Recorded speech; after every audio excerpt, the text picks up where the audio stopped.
بسم اللہ الرحمن الرحیم۔ السلام علیکم۔ کیسے ہیں آپ سب؟ امید کرتی ہوں آپ سب ٹھیک ٹھاک ہوں گے۔ آپ دیکھ رہے ہیں نالج آف ورڈ۔ جیسا کہ ہم سب کو پتہ ہے کہ یہ دنیا فانی ہے، ایک دن ختم ہو جانی ہے۔ پھر انسان کس چیز پر مان کرتا ہے، کس چیز کا اس کو غرور ہے؟ ایک نہ ایک دن سب نے مٹی میں مل جانا ہے، اور یہ سارا غرور مٹی میں مل جانا ہے، خاک ہو جانا ہے۔ تو پھر غرور کس بات کا؟ ہم انسان اپنا آخری وقت بھولے بیٹھے ہیں، اسی لیے گناہ پہ گناہ کیے جاتے ہیں۔ قبر ہمیں کیسے پکارتی ہے، کسی کو پتہ ہے؟ قبر ہمیں کیا کہتی ہے؟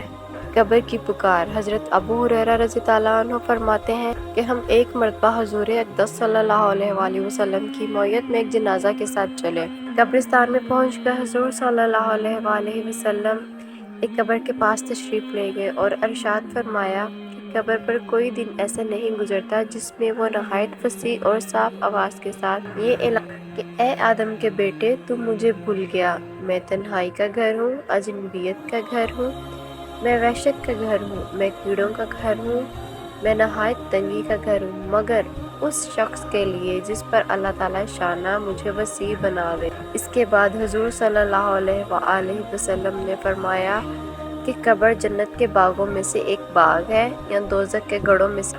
حضرت ابو سعید خدری رضی اللہ عنہ فرماتے ہیں کہ ایک مرتبہ حضور صلی اللہ علیہ وآلہ وسلم مسجد میں تشریف لائے تو بعض لوگوں کے ہنسی کی وجہ سے دان کھل رہے تھے۔ حضرت محمد صلی اللہ علیہ وآلہ وسلم نے ارشاد فرمایا ہے کہ اگر تم لذتوں کو توڑنے والی موت کو کثرت سے یاد کرتے ہو تو وہ ان چیزوں میں مشغول ہونے سے روک دیتی ہے جن سے ہنسی آئے۔ ہر شخص کی قبر روزانہ اعلان کرتی ہے کہ میں بالکل تنہائی کا گھر ہوں، میں سب سے علیحدہ رہنے کا گھر ہوں، میں کیڑوں کا گھر ہوں۔ جب نیک مومن دفن ہوتا ہے تو قبر اس سے کہتی ہے کہ تیرا آنا مبارک ہے، تیرے آنے سے بڑی خوشی ہوئی۔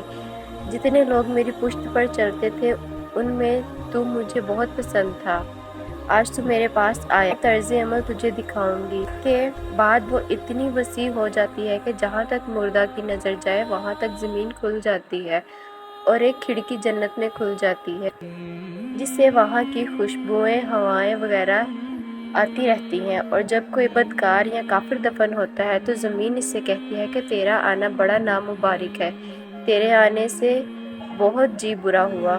جتنے لوگ میری پشت پر چلتے تھے تو ان میں مجھے بہت ہی برا لگتا تھا، میری ماں تحتی میں آیا ہے تو میں اپنا طرز عمل تجھے دکھاؤں گی۔ یہ کہہ کر وہ ایسے اس کو کھینچتی ہے کہ مردہ کی ہڈیاں پسلیاں ایک دوسرے میں گھس جاتی ہیں۔ حضور صلی اللہ علیہ وآلہ وسلم نے ایک ہاتھ کی انگلیاں دوسرے ہاتھ میں ڈال کر بتایا کہ اس طرح ہڈیاں پسلیاں ایک جانب کی دوسری جانب میں گھس جاتی ہیں اور 70 اژدھے اس کو ڈسنا شروع کر دیتے ہیں، اور وہ ایسے زہریلے ہوتے ہیں کہ اگر ان میں سے ایک بھی زمین کے اوپر پھونک مار دے تو قیامت تک زمین پر گھاس اگنا بند ہو جائے گی۔ یہ سب کے سب قیامت تک اس کو کاٹتے رہیں گے۔ اس کے بعد حضور صلی اللہ علیہ وآلہ وسلم نے فرمایا کہ قبر یا تو جنت کے باغوں میں سے ایک باغ ہے یا دوزخ کے گڑھوں میں سے ایک گڑھا ہے۔ حضرت ابن عمر رضی اللہ عنہ فرماتے ہیں کہ ایک شخص نے حضور صلی اللہ علیہ وآلہ وسلم سے دریافت کیا کہ یا رسول اللہ، سب سے زیادہ سمجھدار اور سب سے زیادہ محتاط آدمی کون ہے؟ حضور صلی اللہ علیہ وآلہ وسلم نے فرمایا کہ جو شخص موت کو کثرت سے یاد رکھتا ہو اور موت کے لیے ہر وقت تیاری میں مشغول رہتا ہو، یہی لوگ ہیں جو دنیا کی شرافت اور آخرت کا اکرام حاصل کرنے والے ہیں۔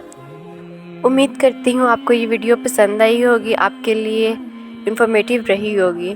ویڈیو کو لائک اور شیئر ضرور کریے گا، چینل کو سبسکرائب ضرور کریں، پلیز مجھے سپورٹ کریں، بیل آئیکن کو پریس کر دیں تاکہ نئی آنے والی ویڈیو آپ تک پہنچ سکے۔ تھینک یو سو مچ۔ اللہ حافظ۔